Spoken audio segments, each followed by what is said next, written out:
¿Se acuerda de haber visto usted en algún momento algunos comerciales, y un comercial de Nescafé, en donde aparecía un matrimonio allí en la mañana temprano y de repente un letrero ahí, digamos una luminaria, donde aparecía Nescafé y precisamente ponían fe al final? Y el concepto de fe que se maneja en general en el mundo es una confianza en sí mismo, un positivismo. Un hecho de decir, bueno, la verdad es que voy a lograr las cosas. ¿Y qué es lo que le dice a una persona? Bueno, ten fe. ¿Ya?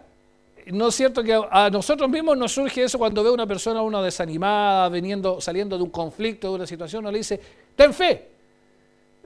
Como si simplemente el solo decirlo implica despertar en la otra persona una reacción de confianza positiva, de decir, bueno, vamos a salir adelante en nuestras fuerzas. Creamos que nos va a ir bien de acuerdo a lo que nosotros realicemos.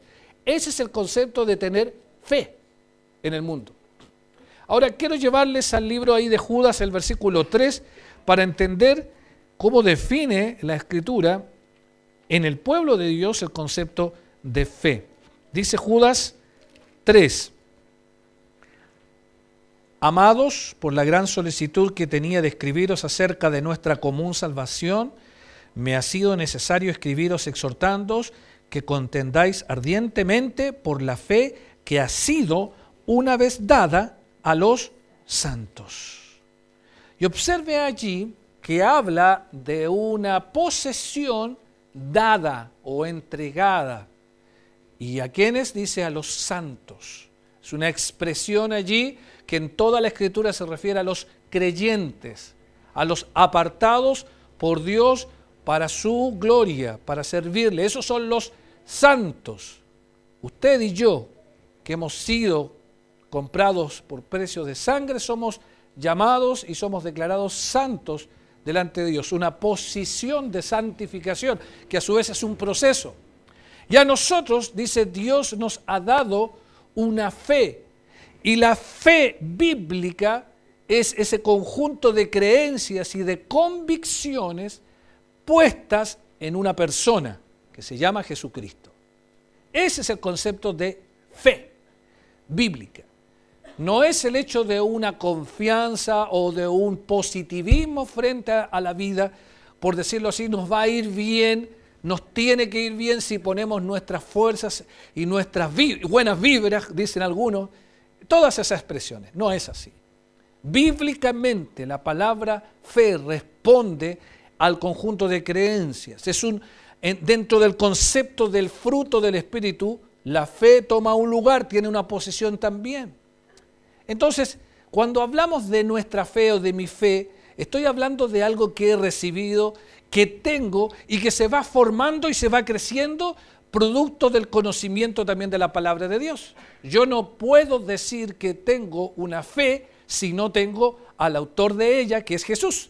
El inconverso no tiene la fe verdadera. Él puede confiar en sus medios y en sus recursos, pero tener fe significa tener al autor de la fe, tener a Jesús. Y eso hace a mis convicciones. Y esa fe, esa confianza puesta en Jesús va creciendo a medida de que voy creciendo en mi vida cristiana. Por eso los discípulos le pedían al Señor, decía, aumentanos la fe. Y ellos la pedían en el sentido de tener más confianza y más seguridad. Pero el Señor les decía, si tuvieran fe como un pequeño grano de mostaza, harían tantas cosas. Pero no hablaba del hecho de que la fe fuera una especie de palabra mágica, sino que hablaba de la profunda confianza puesta en el que da la fe, que es Dios. Entonces, queridas hermanas y queridos hermanos, cuando hablamos de la fe nuestra, de nuestra fe y nuestra creencia, tenemos que hablar en algo que ha sido puesto en alguien. No podemos hablar de solo una convicción o una idea positiva de la vida, una forma de enfrentar la vida de manera humana. La fe viene por el oír y el oír por la palabra de Dios y ella va a crecer. Y si nuestra vida cristiana a veces está tambaleante, tenemos dudas, cuando vienen los problemas, las dificultades, sean estas enfermedades, sean estas necesidades, sean estas circunstancias difíciles, esa circunstancia pone a prueba nuestra fe. para saber cuán consistente es, cuán segura está. Nuestra fe es lo que define nuestra vida cristiana.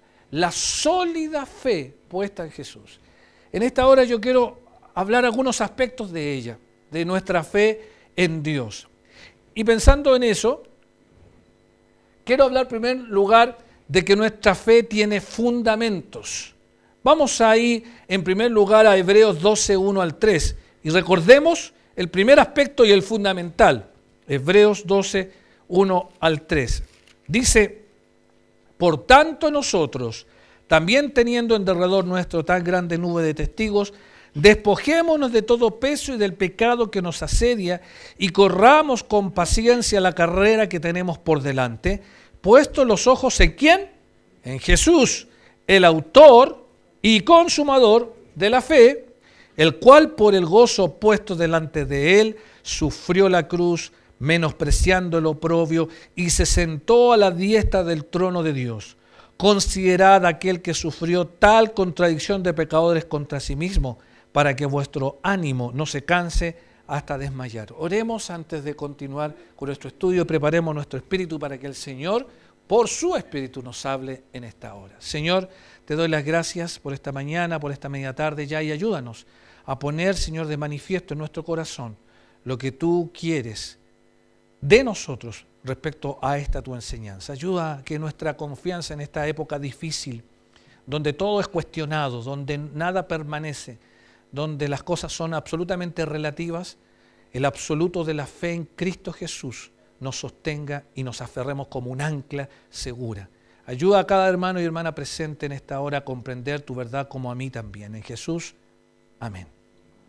Entonces, Estela, ténmelo por favor. Entonces, cuando hablamos precisamente de en dónde está puesta y qué define, tenemos que hablar de fundamentos, cosas firmes.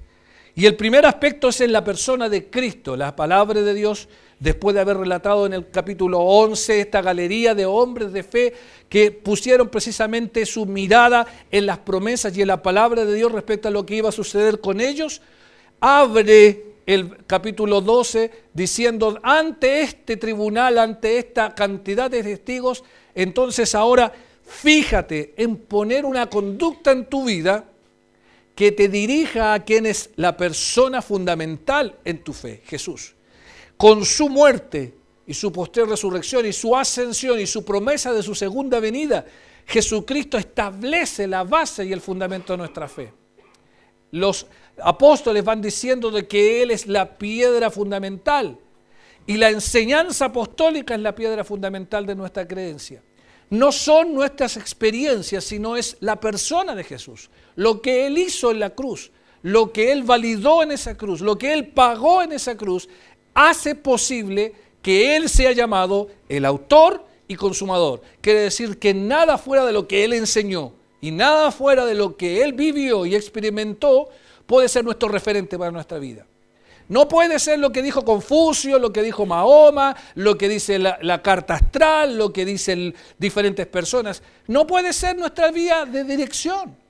Una persona es la que guía nuestra vida, es la persona de Jesucristo. Y dice que a causa de ese hecho fundamental, nosotros podemos estar seguros. Jesucristo es la roca de los siglos que permanece firme. Y nuestro concepto de Jesús va a definir nuestra fe. Si para nosotros Jesús es un milagrero, una persona que tiene que estar atento a nuestras necesidades y que despache una receta rápidamente para que nosotros podamos estar sanos, ese es un pobre concepto de Jesucristo. Si el concepto de Jesucristo se define en base a nuestra asistencia a la iglesia, de cuánto sabemos de Él, de cuánto hemos aprendido de Él, es pobre nuestro concepto. Si nuestra vida se relaciona con Jesucristo diariamente, le escucha, va creciendo nuestro concepto. Se dan cuenta que todo comienza y termina en Jesucristo. Y Él es el fundamento.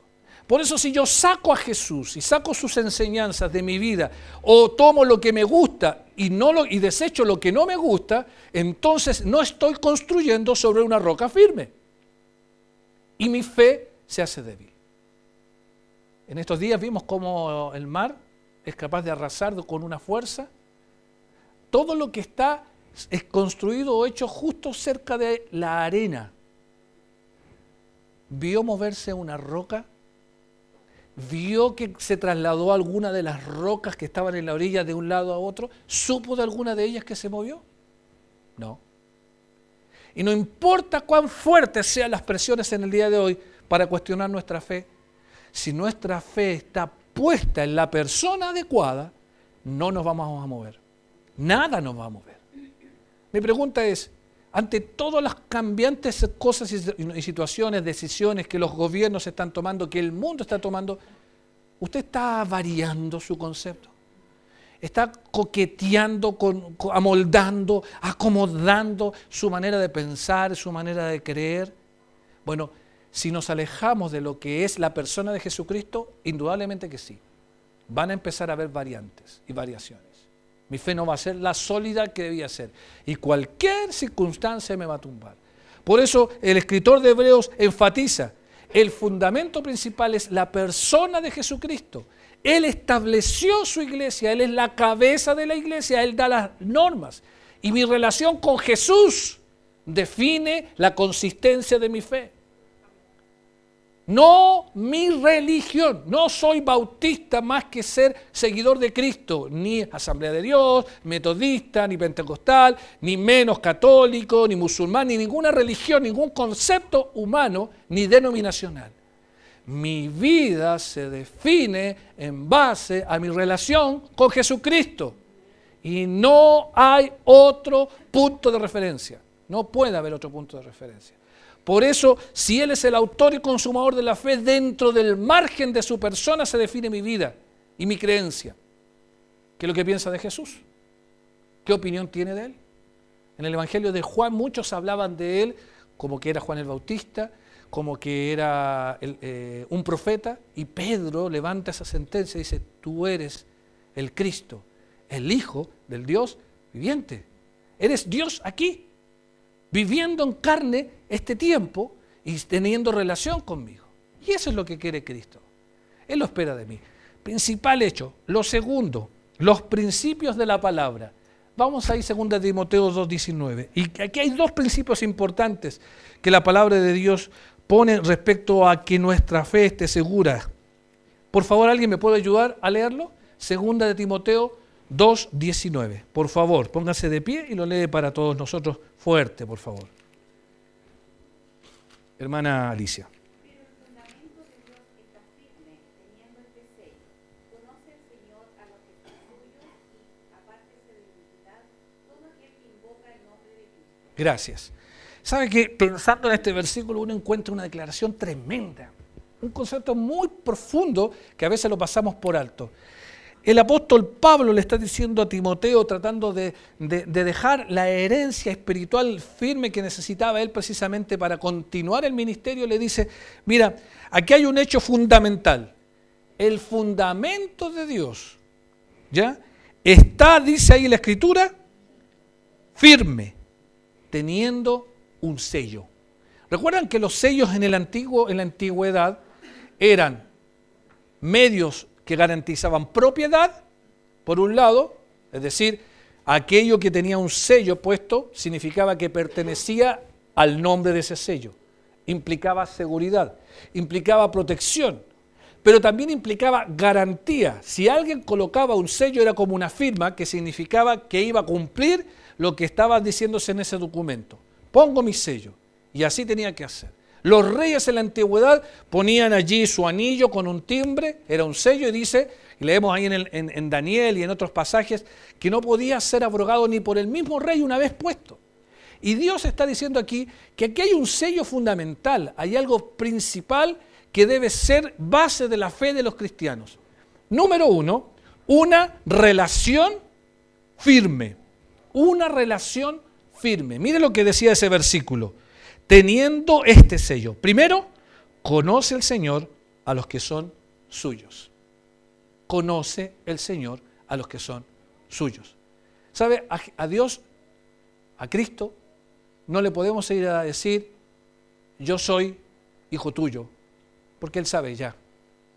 Yo puedo ser engañado, a mí me pueden decir, mira, yo soy cristiano y creer.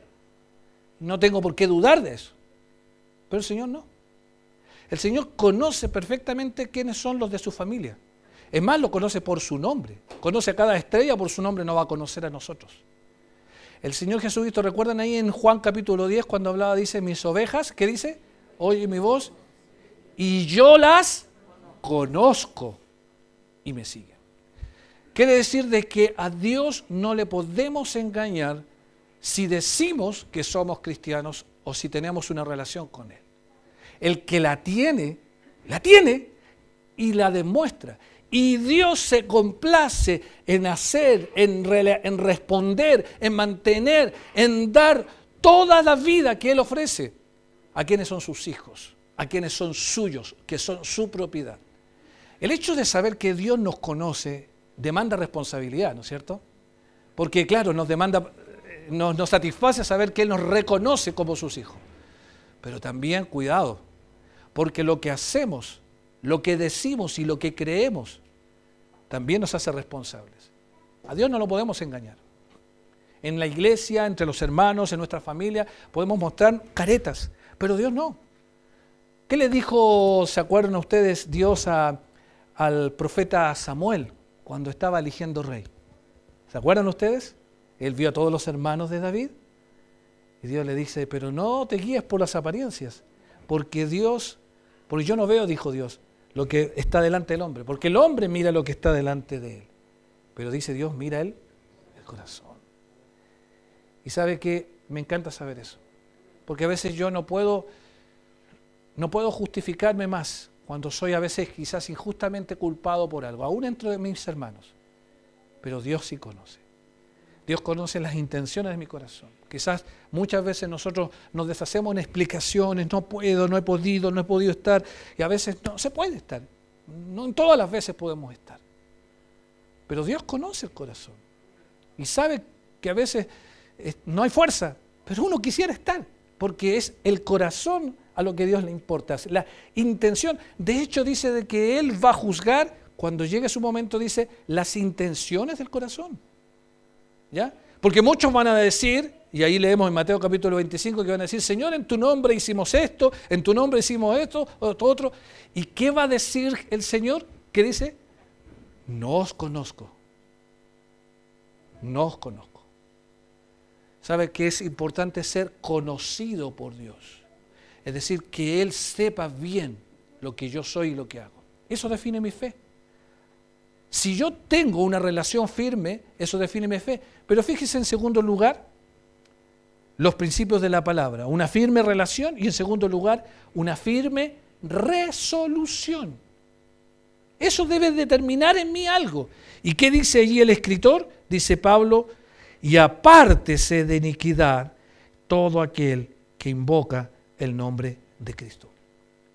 Resuelva en su corazón, yo en mi corazón y en mi vida, vivir lejos lo más posible del pecado. No aliarme con el pecado, no buscarle vueltas al pecado, no tratar de justificar mis actos diciendo, mira, cómo lo hacen los demás, ¿por qué yo no? Si lo hace él, ¿por qué yo no? Si todo el mundo se acostumbra, esto a veces es una situación que presiona mucho a nuestros jóvenes en la universidad sobre todo. Me acuerdo yo, ¿no? Que cuando entramos a la universidad, aún en mi tiempo no era fácil, no era sencillo. En el día de hoy es más todavía. Estando el internet, estando toda la tecnología, cada joven y cada señorita a veces lleva su creencia y su forma de creer dependiendo de lo que piensan las demás personas. Y a veces uno, lamentablemente, llega a definir cosas al verse confrontado a la falta de argumentos espirituales. Quiero ser claro en esto. Muchos jóvenes y señoritas en la escuela, en la universidad, escuchan a alguien decir algo nuevo y si no han tenido una fe profunda, rápidamente son dados vueltas. Rápidamente. Y no es fácil. Y hay que orar por nuestros jóvenes en ese ambiente. Mantenerse allí. Gracias al Señor. Y oramos siempre por creyentes que hacen esfuerzos por ayudar a jóvenes allí en esos lugares y darle un sentido de familia cristiana en medio de esos lugares, porque son terribles. Porque el pecado nos asedia todos los días. Entonces, si hay algo que debemos entender para que nuestra fe que ha sido puesta en Dios sea firme, es el fundamento de la persona de Dios y de los principios de la palabra de Dios en mi vida. Y uno de los principios fundamentales es esa relación firme que yo debo tener y ser consciente de esa relación, tener ese temor a Dios y, en segundo lugar, apartarme del pecado como un acto voluntario de todos los días. No como una decisión de un llamado en una reunión, ni de una linda predicación o de una hermosa canción, sino un acto de acción. En estos mismos días, en todo este tiempo difícil, uno dice, qué terrible, ¿no? Lo disipado de cómo se puede actuar, cómo se justifica, y todo tiene justificación, todo. Y dentro del pueblo de Dios, peor todavía. Por eso dice, apártese de iniquidad. No juguemos ni coqueteemos con el pecado, porque el pecado paga mal siempre. Entonces, una fe puesta en Dios, en primer lugar, tiene fundamentos. La persona de Cristo y también los principios de la palabra de Dios. Pero una fe puesta en Dios también tiene fortalezas. Vamos a Efesios 6, por favor. Y mire lo que dice allí. Si yo quiero que mi creencia, lo que digo que soy en Cristo, se mantenga firme, fíjense el versículo 10, vamos a leer allí antes, ¿no? Hasta el versículo 13. Efesios 6, 10 al 13. Por lo demás, hermanos míos, fortaleceos en el Señor y en el poder de su fuerza, vestidos de toda la armadura de Dios para que podáis estar firmes contra las acechanzas del diablo.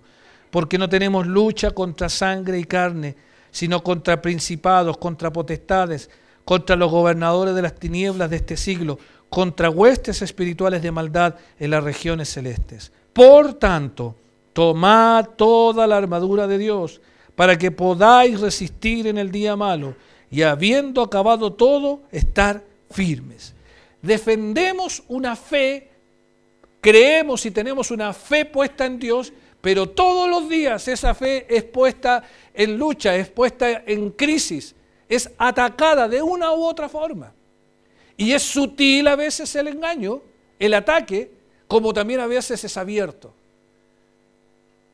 ¿Sabe que el otro día me decía un querido amigo y hermano, él es portugués, me decía algo que me llamó mucho la atención, mucho la atención. Yo le preguntaba qué ha pasado en su país con respecto a este tema de los inmigrantes que han ido llegando, algo que hemos estado viendo en las noticias, yo creo que frecuentemente, tristemente también, muy triste. Decía que en algunos casos muy particulares, quizás no entendiendo todas estas cosas dramáticas, porque quiero decirles algo, entre muchos de los inmigrantes sirios hay muchos y fieles cristianos, muchos y fieles cristianos. Pero igualmente, a través de una serie de circunstancias que se están dando, dice que llama la atención por qué los países árabes alrededor de estos países no están abriendo sus fronteras para recibirlos, sino que están empujando a todos estos inmigrantes a Europa. Y dice de que hay ciertas políticas de algunos de estos países que están subvencionando los viajes a Europa. ¿Y ustedes saben por qué razón? Por una razón muy simple. Es una forma muy particular de extender el islamismo y la creencia musulmana a los países de Europa. ¿Sabe usted que hoy por hoy, en gran parte de los países europeos, hay un porcentaje altísimo de creencia musulmana? Muchísimo. Y es cada vez menor el cristianismo y cada vez menor el porcentaje. Y uno dice, ¿cómo puede ser una situación así? Pero bueno, son del parte de las estratagemas y estrategias que el diablo va a ocupar sabiendo que le queda poco tiempo. Y nosotros, hermanos, no podemos mirar ni saber estas noticias con una actitud inocente. Tenemos que estar alertas. ¿Y sabe cuál es el problema? Es que sutilmente vamos permitiendo y vamos diluyendo la consistencia de nuestra fe. Y la fe preciosa que el Señor Jesucristo pagó para que usted y yo tenga, tiene que ser defendida. Y va a ser atacada y cuestionada. Y para que podamos defendernos tenemos que tomar, dice, no parte, dice, toda la armadura de Dios. Es decir, debemos estar preparados para defendernos, para atacar, para cuidar nuestros pensamientos, para poder guardarnos integralmente, porque si no, en el día de hoy van a venir un montón de formas de pensar, un montón de formas de cuestionamientos. Usted lo tiene en la conversación diaria, lo tiene en la escuela, lo tiene en el barrio, lo tiene en el trabajo, que hace creer que su fe es simplemente una tradición y una religión más. Nosotros no somos religiosos, nosotros creemos en un Dios con una relación personal. Eso es muy importante. Yo no tengo la religión cristiana. Yo tengo a Cristo, que es muy distinto. Y usted también. Y eso define la consistencia de mi fe. Por eso el apóstol Pablo va diciendo allí, bueno, mantén tu corazón y tu vida muy firme, porque la armadura de Dios hay que hacer tres cosas con ella. En primer lugar, hay que tomarla. En segundo lugar, hay que resistir. Y en tercer lugar, hay que permanecer firme. Fíjese lo que decía el versículo 13.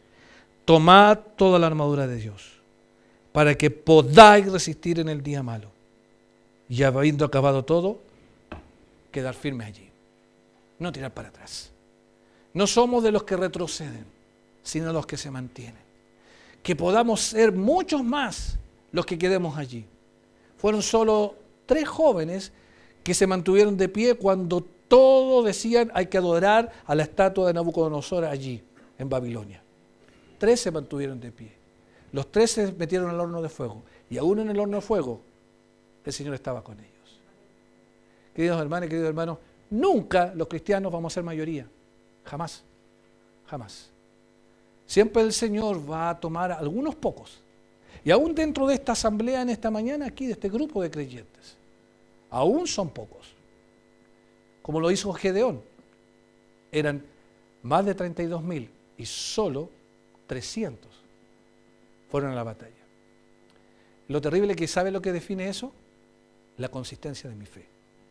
Y me temo que a veces, hermanos, especialmente jovencitos, le damos más lugar a este mundo y no a lo que nosotros creemos.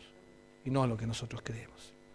La fortaleza de un cristiano radica en tomar toda la armadura de Dios y no parte, tener la palabra de Dios que es la espada del Espíritu, tener la oración, tener el escudo de la fe bien puesto para poder resistir las acechanzas del maligno. Y habiendo acabado todo, cuando llegue el momento de dar mi cuenta final, el Señor puede ver que yo sigo de pie, un poco magullado, un poco golpeado quizás, pero sigo de pie. Y no en base a mi propia idea, sino en base a la consistencia de mi fe en Dios. En último lugar, una fe puesta en Dios tiene fundamento. Depende de las fortalezas que Dios nos da, no de nuestras fuerzas, pero debe tener fruto. Debe demostrarse. La fe no es algo pasivo, hermanos. No es una credencial que otros ven y dicen, ah, ya. No. La fe debe revelarse, debe manifestarse en frutos. Observe conmigo 3 cosas rápidamente. Veamos, por favor. Proverbios 27, 18. Alguien lea para con nosotros.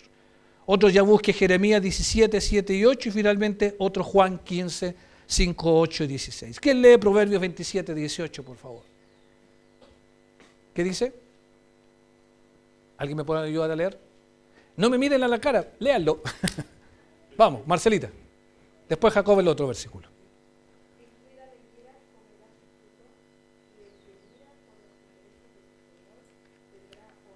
Gracias.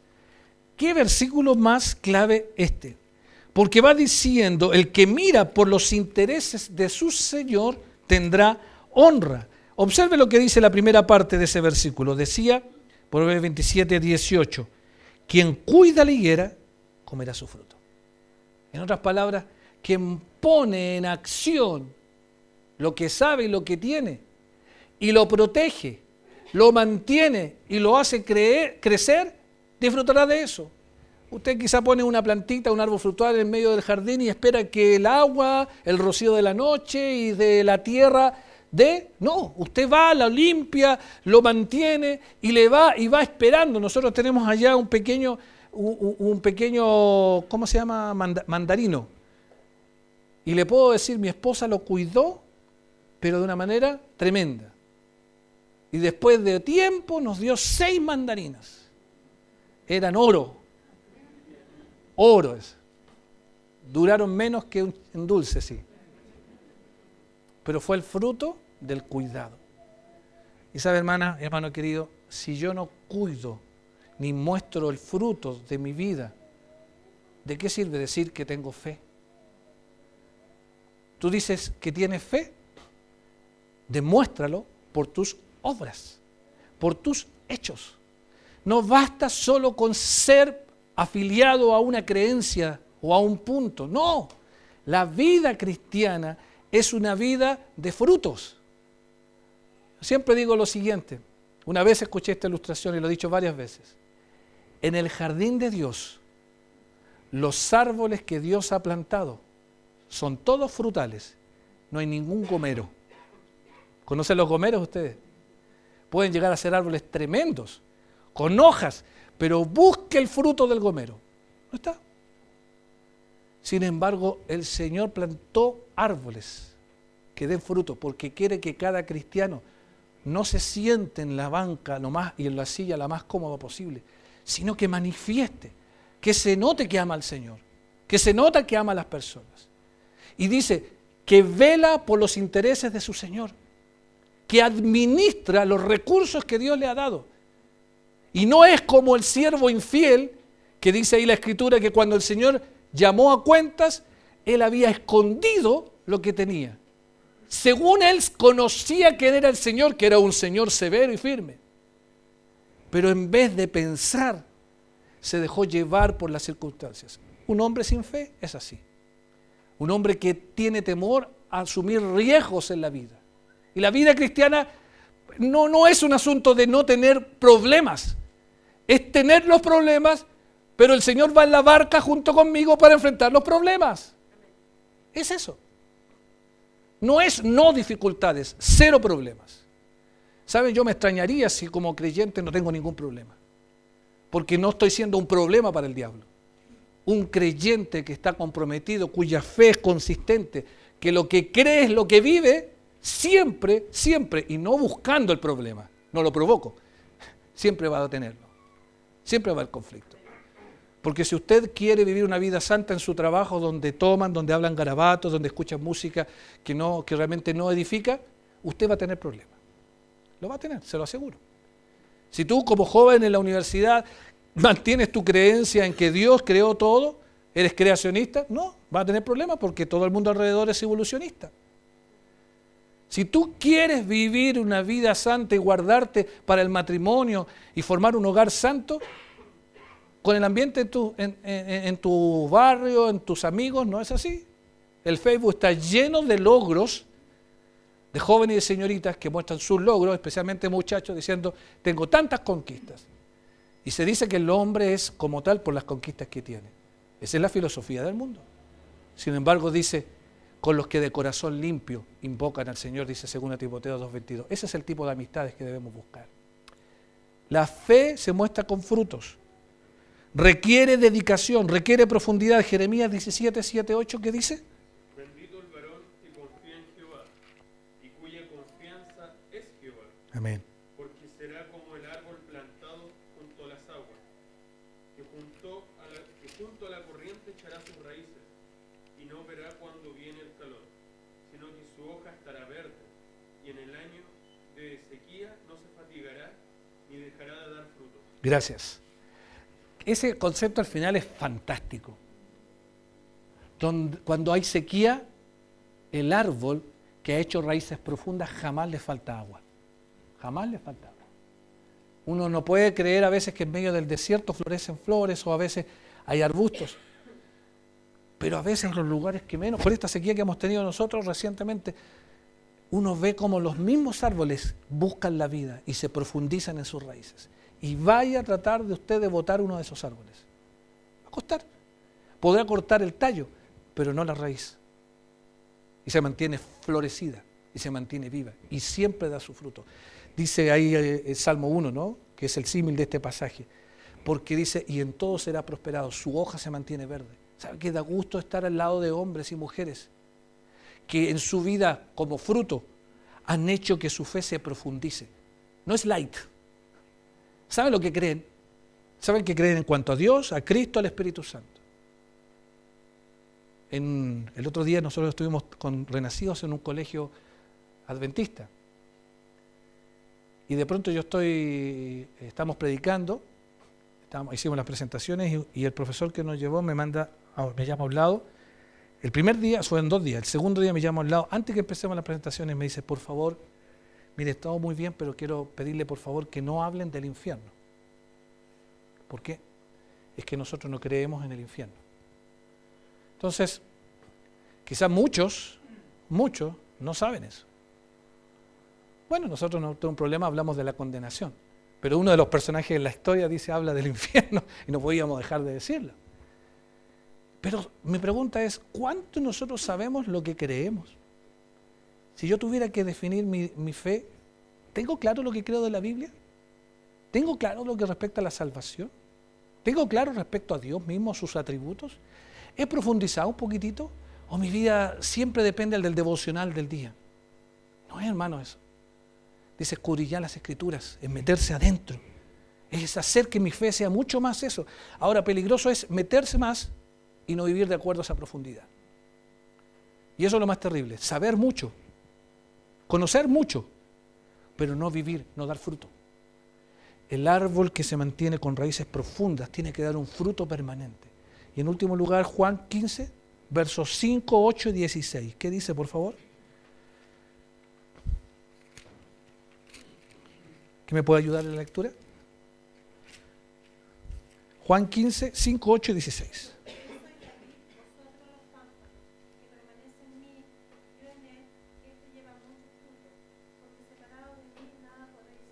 El 8.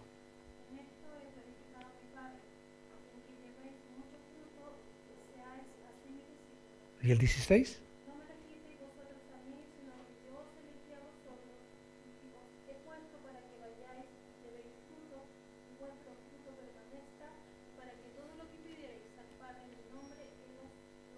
Gracias. Separado de mí nada podéis hacer. Separado de mí no hay multiplicación del fruto, no hay identidad conmigo. Y depende de esa relación el fruto, si sois mis discípulos, dijo el Señor. Y el fruto que Él espera debe permanecer. No un fruto pasajero. No que un día aparece y es la estrella máxima en las reuniones, dirige, predica, toca, recibe la ofrenda, barre, hace todo. En la iglesia sale a todas las actividades y a la semana siguiente estoy botado, echados, no quiero, perdí la salvación, no creo nada. Esa inconstancia que habla Santiago, que es el hombre de doble ánimo, ¿sabe por qué es? Porque no estoy arraigado en la savia profunda de Jesucristo. Nada pueden hacer si están separados de mí. Nada pueden hacer. Nada, hermanos, nada. Ninguna cosa. Sí podemos hacer, pero nada de eso es el fruto que espera Dios. ¿Se acuerdan ustedes cuando el Señor buscó en la higuera el fruto y dice que no lo encontró? ¿Qué hizo con esa higuera? La secó. Y en el mismo pasaje 15 dice, cuando ya el Señor busca y dice, la echan, es cortada, la echa y la queman. Pierde el propósito por el cual fue hecha y sembrada. Por la misericordia de Dios, dice, no hemos sido consumidos. Porque si el Señor tuviera que obrar en base a nuestros frutos, hermanas y hermanos queridos, ¿cuántos de nosotros no hemos dado nada? ¿Y sabe qué? Eso refleja el tipo de fe que usted tiene. Le quiero decir algo, necesitamos, en la época que estamos viviendo, creyentes con fe puestas y dependientes en Dios. No en sus propios pensamientos, no en su forma de cómo se tiene que llevar la vida, no, de acuerdo a los principios y arraigados en el Señor Jesucristo. Profundas raíces. Fe que se demuestre. No fe que se diga, sino que haga. Y que obre para la gloria del Señor. Eso es lo que necesitamos en el día de hoy. Dios nos ayude en esta mañana a ser motivados, a ser alentados, a ser animados, a vivir una vida consistente. No podemos darnos el lujo de seguir diluyendo nuestras creencias. El mundo va creciendo y la lucha nuestra no es contra carne y sangre, es contra principados y potestades. Y las están haciendo muy bien a su medida. No sea engañado, no sea vencido de lo malo, sino venza con el bien el mal. Y haga que su fe, cada día, su creencia en el Señor, sea más sólida y más firme. Oramos al Señor.